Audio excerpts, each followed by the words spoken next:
An excerpt from Fable's Heart, a guide to soul mapping, weaving, and shepherding by Harlow Reverie, page 25. The very fabric that makes up who we are is stronger than steel, but can be as fragile as a fireweed in the wind. It is water which flows through all of us and to each other like the rising and waning tides. A single soul can be a ripple on others or this very world. How do we map, weave, and shepherd? The mapping of the soul is to know it completely. The weaving of the soul is to nourish it. The shepherding is to guide it into the threads of the veil and beyond. Balance. Which sounds straightforward and easy, but I can assure you after years and years of this experience, it's not. You must be there for them in times when it is the most vulnerable, either from injury or the origin point of where they will head next. This is all done by a simple thread, a shared thread, the thread of the tapestry of the veil itself, which connects you and the veil and them all together. You must be that anchor and compass to carefully guide them, a wind to help a sailboat to shore without losing yourself along the way. Connecting with them and stitching that which may be fractured or hurt through this painful and wonderful process. This must be done without force against the soul itself, as that can cause the presence of a shattering. Astani, you are no longer in that small room. You can feel Deodora's presence as being there, but not quite, being enshrouded by shadows. Rory is also here, but not fully present. You can see they're off to the side, a little bit behind you, and instead of their kind of cloaked, figured form, their representation is a simple star, as you find yourself amongst a galaxy of stars.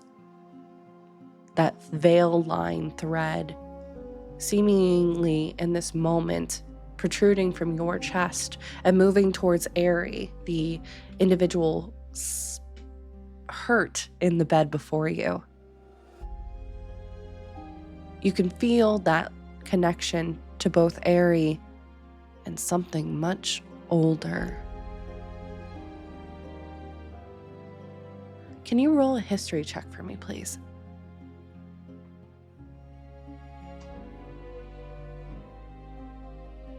Ooh. A 19 plus 3 for a 22. Nice.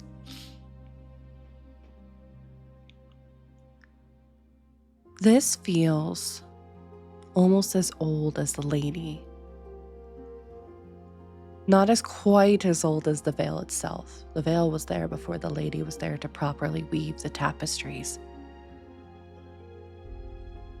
But something about it has a strange feeling to it. What does the veil feel like to Astani normally? Dark crashing waves for each passage from gate to gate is a ever sweeping torrent of water. So when you're just brushing at the edge, it feels like waves lapping at your feet, but the further you go in, the deeper the pull becomes. That crashing of waves is there, but the torrent and pull feels almost like a rip current. Instead of gently nudging you into the direction of the veil and the thread, you can see it almost splintering off into this black hole of an abyss between Aerie's arms, which are unfortunately very close to her chest too, where that point is. And you can see almost like a firefly in a storm, that splintering of the two forces fighting against each other, of her soul trying to stay flying against the currents, flying against the wind and the storm. But you can see it's flickering. It's waning. And not only that, your thread is now caught up in this mess. As you're not only connected to Aerie in this moment, but the thread of the veil is now being suctioned into that black abyss as well. And you can feel you've done soul mapping, you've done soul shepherding, and you've done soul weaving before. In your fledgling years, it was weaving together points of wheat, then a needle and a thread within cloth, to even working with injured animals with the druids around here. This, you can feel that it is pulling at your consciousness, but not only that, of who you are. You get the flood of memories of Aerie's emotions and feelings right now in this moment of an intense hunger, of a pain, of being freezing cold, and latching both onto you and this new thread that's been introduced like a fire in a snowstorm, clinging to life. And you can feel all of that almost oppressively against you, almost overriding who you are, as grains of memory of who you are start to slowly dissipate. You start to, those newfound memories, and indeed the new people that you just met, seem to shrink in size. Why were you here?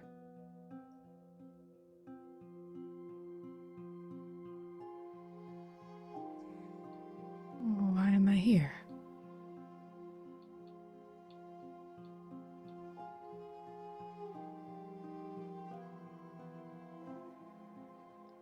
Osani is just feels adrift, and there's searching, whether it's for meaning or something, because the veil, though it feels like a torrent, it is through training and practice that they know that stepping onto the ground below and finding your balance is more mental than it is physical.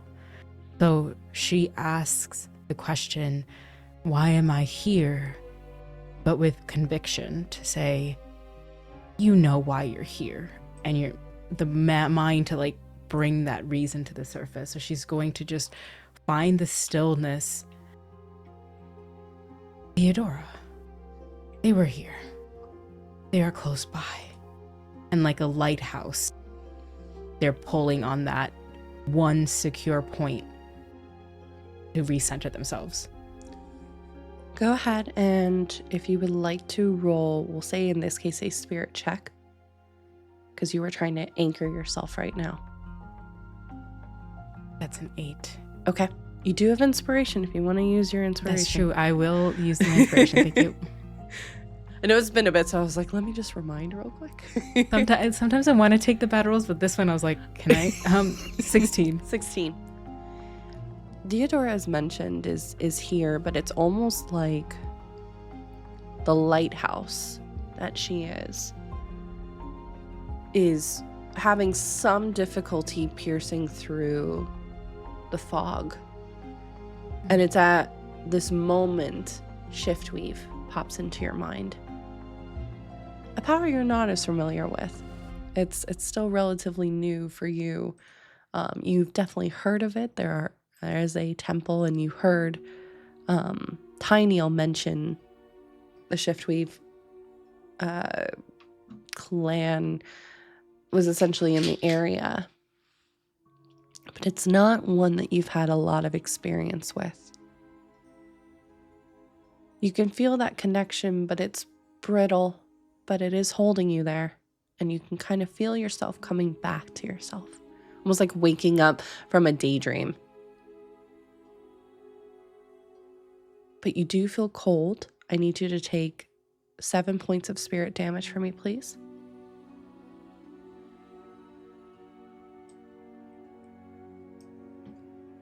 Spirit damage is separate from... Is separate from your AC, correct? That's the D20 rolls that I had you do. That's your true. Major Yep. hit points.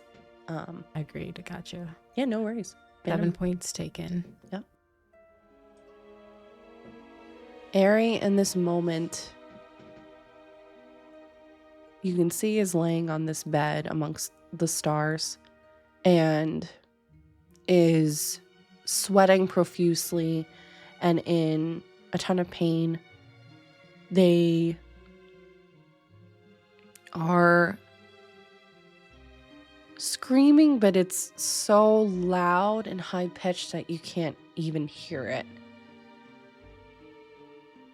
You can hear the note kind of vaguely through the haze that you're kind of dealing with, because at this moment that void seems to almost angrily kind of get louder as the sucking sound of the void itself starts pulling even more tightly and strongly against the threads that are holding Ari and this new thread of the veil, and now you, seemingly wanting to tighten the reins along its capture of its prey, as someone new has been introduced.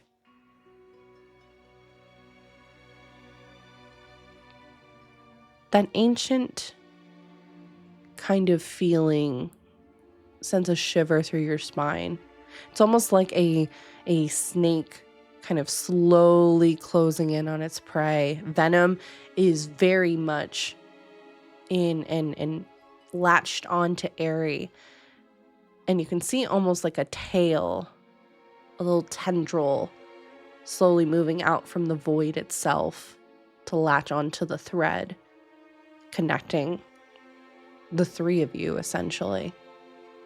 And where that point splinters, you see that thread change from that solid gold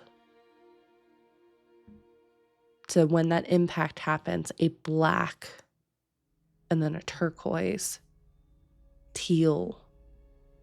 The same turquoise teal that you saw earlier this morning.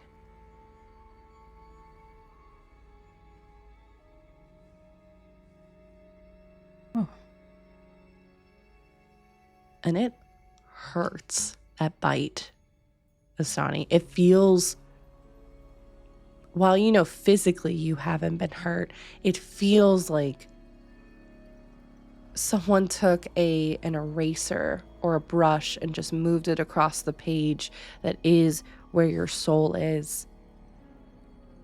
And you feel almost like a portion of your shoulder being wiped away. Osani first screams in a just silent pain, just gripping at that shoulder, searching for like where it's coming from, trying to get to it and use healing immediately. But it's that feeling of when you notice the paper cut and they're just trying to fix it quickly, and as it's fading in, one more time, the last part that you said about their shoulder. What was it? It's almost like it's been wiped away. Almost like if... The thing that honestly comes to mind is almost like if a cannonball came bouncing and hit your shoulder and then just completely decimated it. So there's nothing left. It's almost like an erasure.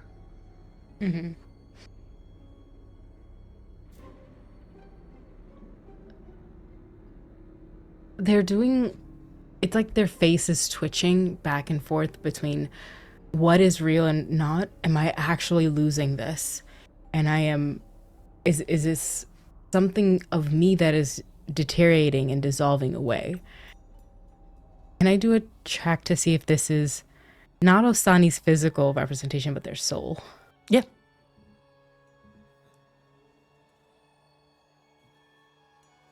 What would that be? That would be investigation, perception, or it could be a spirit check because you're also doing a status update on your own spirit, on your own soul in this moment.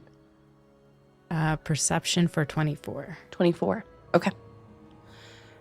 Yeah, you can see the essence that is you moving around you almost like a school of fish before it's caught in that void's current and being pulled into nothing, seemingly. Not the veil, not the embrace of that warmth of the ocean, nothing. Except hunger. That's the only feeling that you get. Something starving. And with the 24, I'm going to give this to you as well. Since Ari is directly in front of you, you can see that her very essence, her soul, in some cases mirrors you.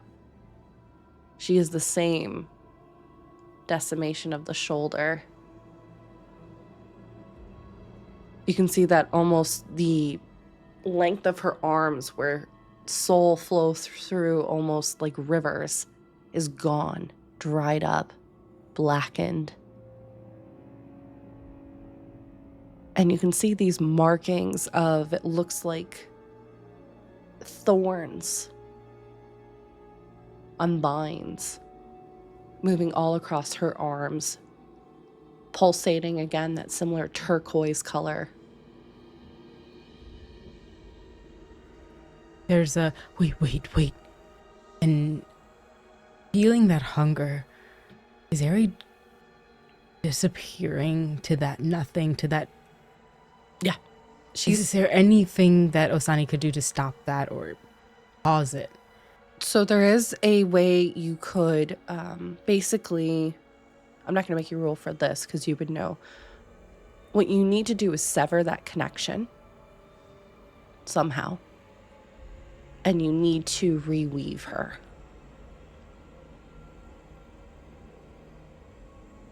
Same before when they did the talking to the voice beyond the gate, where they pull a string. They're doing the same thing of knots and weaves and building, like, knitting and crochet. They start going through. Sever that. And with a severing, I'm going to give this while you were figuring out what you're doing. You have to be very careful because it's not only severing the connection between you and the void and Ari in this moment, but primarily the connection between Ari and the void. To force something upon a soul, you run the risk of shattering. Mm-hmm. Shattering is, well, some say it's worse than death itself. Because you can stitch as much as you want, but the soul will not come back together. Once that main thread is lost that connects everything together. But she is alive. She is alive. And you can feel Rory is assisting too. There's kind of a gentle, almost cloak moving around your shoulders in this moment as Rory was immediately seeing that you were getting pulled into it, did offer up some of their spiritual aid to assist you. They seem to be very knowledgeable in both spirit magic, but also in this territory as well. So you do feel that kind of warmth, which you didn't realize you were slowly getting colder and colder as the moments passed. I feel like how Osani would see this, because they're in this dark, watery, like, pull from the veil, is that everything here is devoid of warmth, and that warm current that kind of comes around them is what they think of, like, instant flash Rory. Because that is life, and like they're moving around them, so that cloak of warmth, they feel it in the water underneath them, and that shiver runs through their spine. They shake it off, and can they get close to Ari, or at least they cast Death Ward? Okay. What does it look like as you're casting Death Ward? Almost the knots that they've been putting together like a net, and of catching them right before they sink into the waves. And it gives them a measure of protection from death. And that small amount of netting, Osani is thinking,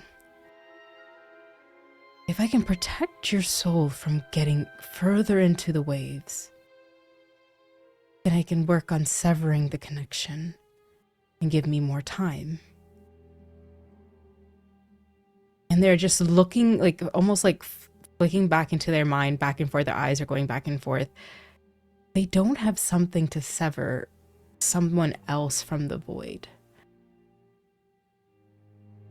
Could I do Arcana to figure out what that would look like? Because if there's something specific. And I need you to, before that, can you roll a d20? Yeah. And we'll say this is a wisdom save. Because it'll make sense in a minute. Do I roll my wisdom saving throw? Yeah, roll your wisdom save. save. Has a +8 on it. Yep. Cool. I needed that +8 because that is a 10. Okay. You feel the Death Ward starting to manifest.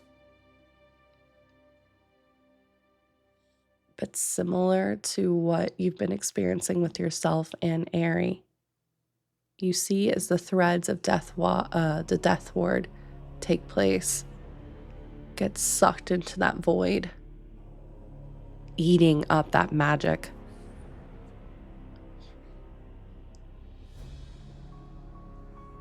Oh.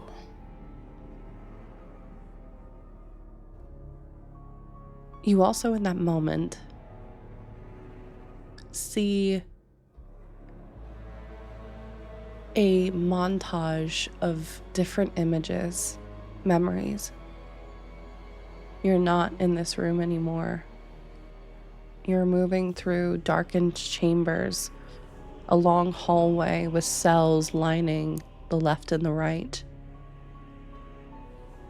You can hear coughing as you're being led in a line, chains seeming to make their clanging noise as you walk, a single torchlight ahead of you, and a constant grasp on your shoulder, fingers that are burnt, charred, brittled with red and black markings on them as you're being pulled into a chamber ahead. Guards on either side, but these guards twisted, helmets seeming to be fused to the armor itself with rotted faces, red eyes, bulking, the armor itself maybe being taller than you. But you're not in your body. You are in Ares' body in this moment. You can see with the armor as well, they have these bracers that from the sides of it pull a large, almost axe for them to just swing along with their sword, an added lethal measure. At this moment, the carvings are on your arm, or the tattoos rather, of the thorns and the vines. But you, in this moment, you have full range of your hands. And as you get pulled forward, a wooden door opens up. And you see that you're in a room lined with thousands of, it looks like, stone blocks that line the floors, the walls, the ceilings. And you can see faintly the image of various people wearing clothes from all over. Not just distinctly Jorix, not just distinctly even the north of Ampistrano, from all over, but beyond that, different times.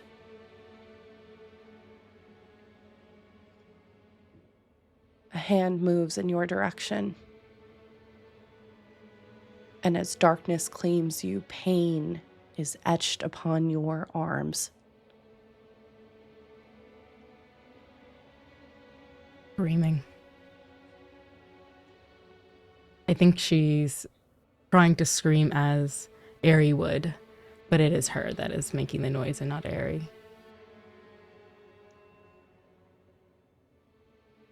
And you find yourself coming out of that, breathing heavily, sweating.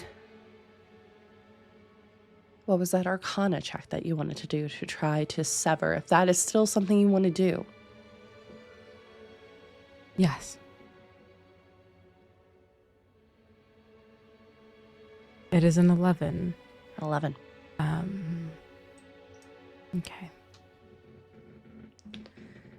What would you do to cut? You know, something like imagining you can use spirit to manifest anything. And you have an assortment of tools at your disposal that you can certainly use. But in this moment, Aerie's soul is very much the texture of lace. Fragile. And this void, this essence, this being, whatever it is, has latched on almost like glue.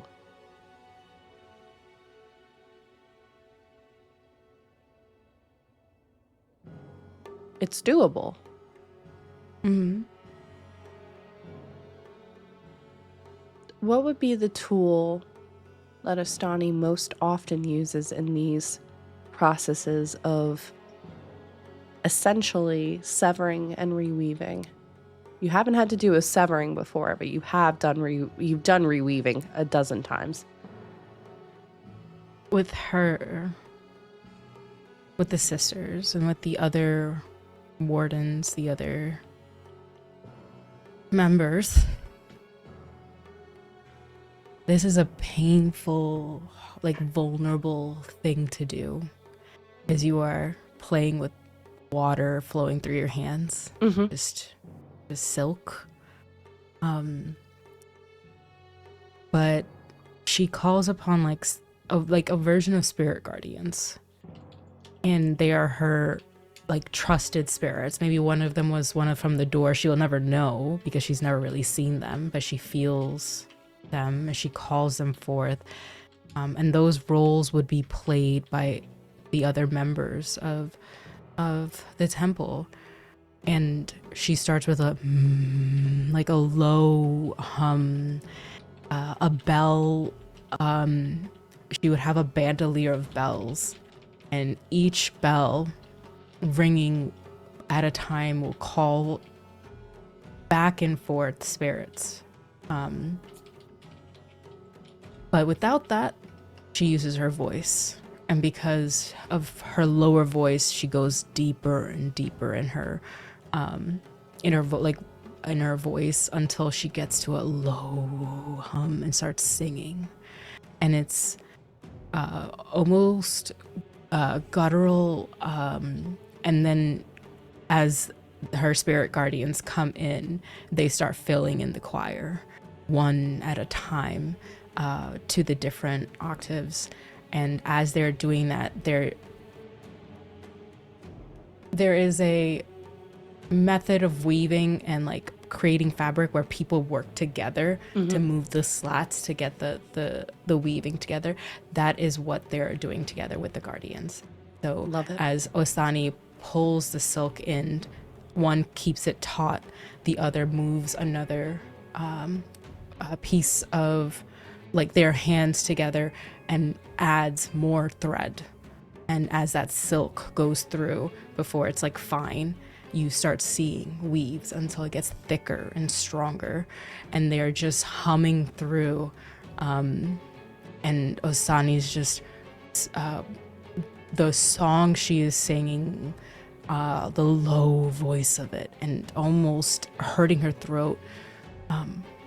Breathe, breathe, bring you life. Sing me a song.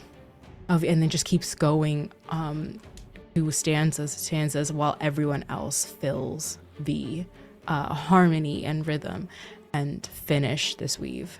Okay. Go ahead and roll a spirit check with this.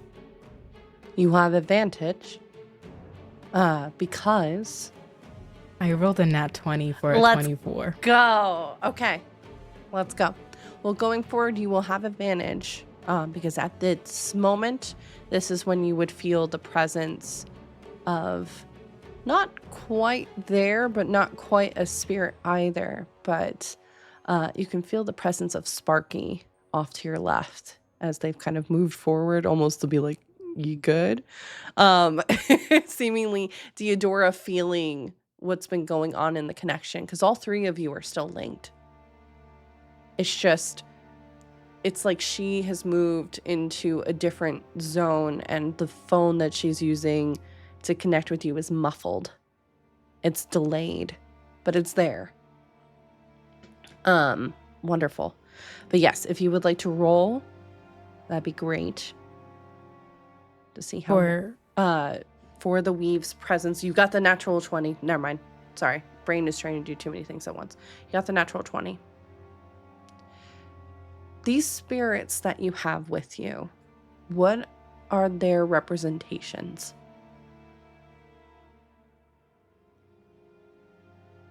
There's a word for it, but they're just...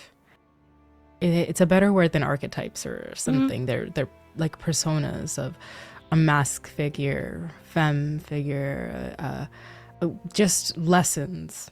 Sure. Either Osani connect to. I think every person who follows the lady has different guardians who they call to as pillars of who they are, as their like part of their identity. Mm-hmm.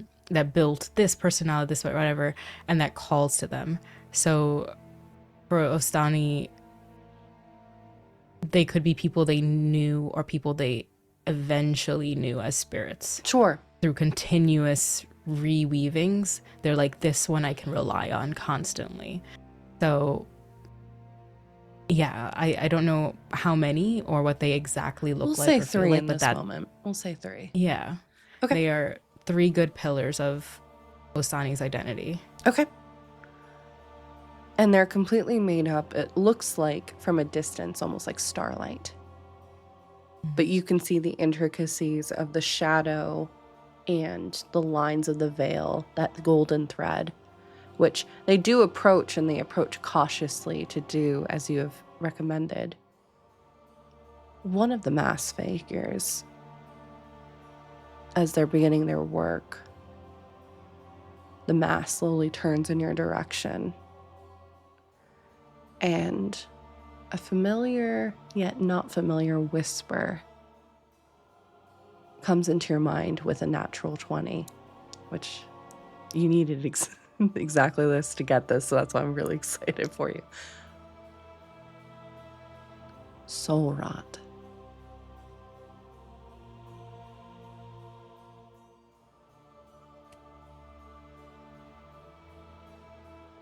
Are you warning me? Or threatening me? Doesn't seem like they're warning, or, well, maybe they are warning. It's not threatening in any way. They are helping you. They are helping Ari. Mm-hmm. It seems like they are almost giving you a diagnosis of the problem. As soon as it clicks, they turn to Ari.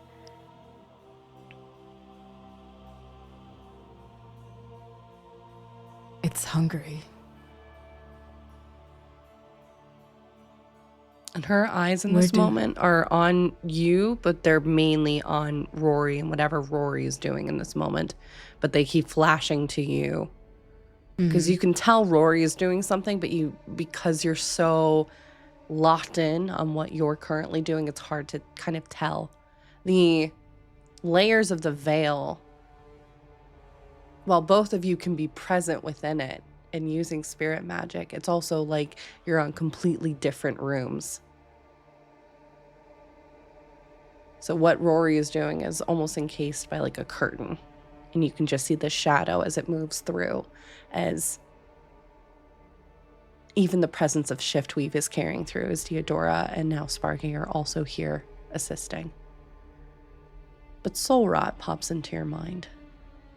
And with a natural 20, this is something that happened long ago,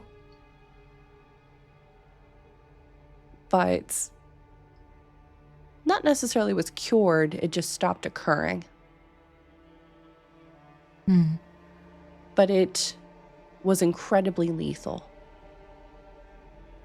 Once inflicted, typically the individual only had a manner of, if they were a very strong soul, a couple of weeks, to one such soul that had been worn away, a couple of hours. The cure for it had not been found yet in your notations. If it stopped occurring, did it stop due to like an effect of a vaccine where multiple people were helped in a way or protected in a way, and now the protections are reducing? Or is that something that like we don't know? I would say don't know. It's quite possible a vaccine was made and just that knowledge, like you're thinking of like your third year of fledgling like knowledge in a seminar about this, of like diseases and injuries of the soul, for instance, 205. This is something that either just wasn't really reported, or the other problem was this occurred way back when. We're talking 400, 500, 800 years ago. And back then things weren't as well documented as they are today. So it's very possible it was still going on, just maybe not getting reported. Or yes, it had indeed been fixed. And they're thinking of vaccine as like a spiritual way, compared, correct, in contrast to how Rory would see it, right? So they are thinking of like spiritual protections and what maybe over the years that people have done. So if there's been time since they were a fledgling, and this is happening again, are there people that have studied this or have lived not 800 years but like have lived long enough lives where they could have studied this in this? Yeah. That Osani would know? Not that Osani would know currently. We'll there say are books then. Yes, there. I'm not going to say no. Sorry, but there She's a nerd, so let's be honest. No, I picked up on that. So yes, it is very possible with Jorix at your disposal, with the erudite quarter at your disposal, there is libraries from the different colleges. You can talk to the druids. It's also very possible now you have this connection with Theodora and the Shiftweave tribe. They might have some information about it, as well as these newfound adventurers you've made friends with that seem to, based off of the meeting you had with Tyneal, have some knowledge about how this all works. So it's very possible they hold the key as well. Osani nods back to the spirit guardian, and flashes of what their thoughts are coming together of the Shiftweave tribe, Theodora, the library, the druids, the group, I can't remember the spell that protected us, but it's very visual to Osani as like a bubble around everyone, right? They flash that to the spirit guardian and ask, when they're thinking of the library or the tribe or the druids, it's like a spotlight going through the books or the people, and they're all like blank faces, and it's like the spotlight's looking, and they direct this at the spirit guardian. Help me find the rest of the puzzle. But for now, thank you. And they will like bow in respect for helping them with Aerie. And you see as they've never stopped working. The masks that had been turned towards you, connecting for that moment, very silently turning back to their work, like almost like a sewing circle. And you can see where the rotted, dead portions of Aerie's soul are slowly being unwound. That void is still there. It has not disappeared. But at least Aerie's spiritual proximity to it are being pulled apart. You can also see the flicker, the main portion of Aerie's soul. Again, that firefly that's been moving in the wind as they are stitching almost this small kind of, looks like a butterfly cage almost, to kind of help push it away. As they are slowly reweaving. But you can see even with that roll, each new thread immediately starts getting sucked into the void itself as they are very carefully unraveling Aerie's portion of this. It won't stop it entirely, but it will definitely assist. It will give you some time. It will give Aerie some time. But your connection to the void is still pretty strong too.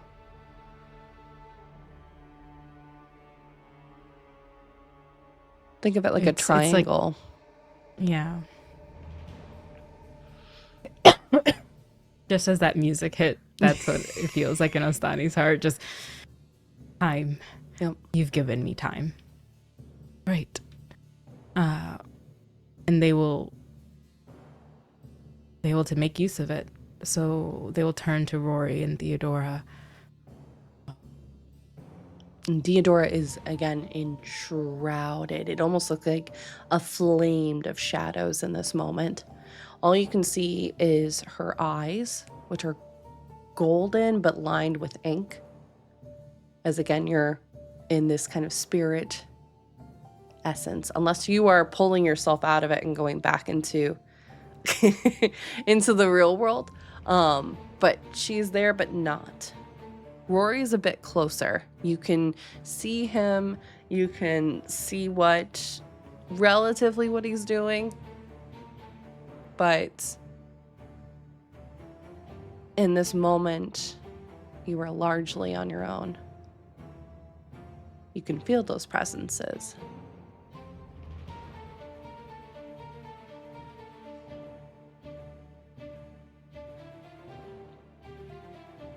I want to, before they go back. Sure. Okay. The timing of that was too bad. Timing. That was so mean. I'm sorry. I shouldn't be laughing. That was just the timing of it was really... It was fine, and I had to restart it. Okay. It's not even the cord anymore. That didn't work before. Anyway. They would like to, it's as if like they're looking at the warmth that is Rory and Theodora before they have to go back. They're doing like, and then like a tilt, like a cat, or like how Saka would, or Sakali, of you also have the rot following you.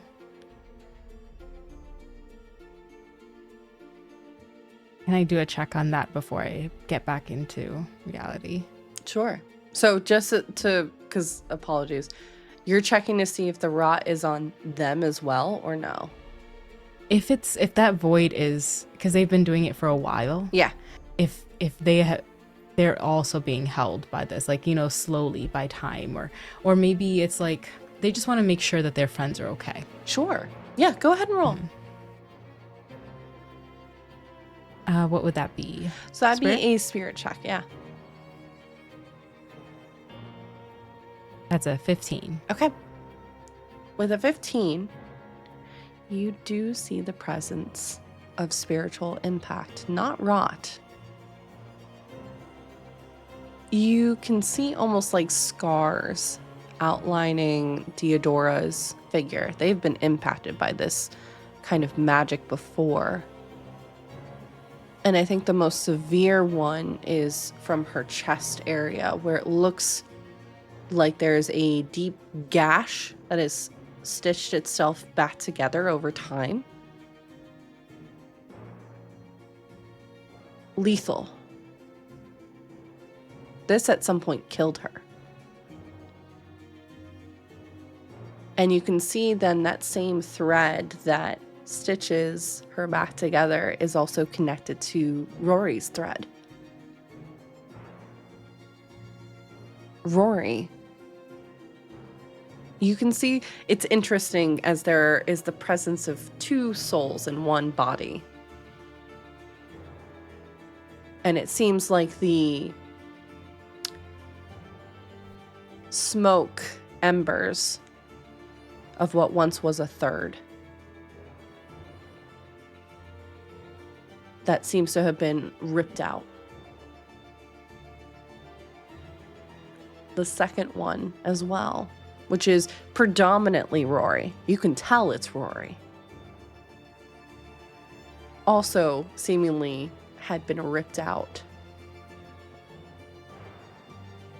of wherever it had been before being forced here.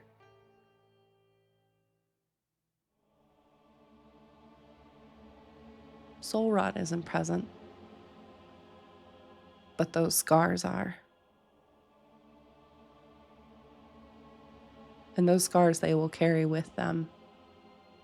As you can see, the tenuous strains now also linking from the two of them now to you as those bonds are starting to form.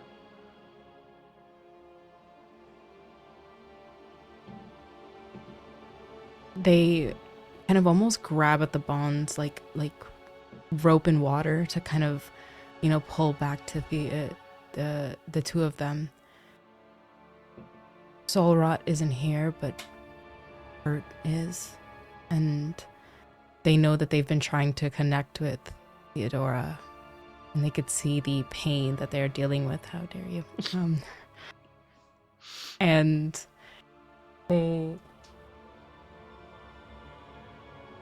they clutch at them and that spirit of them, and as if they're doing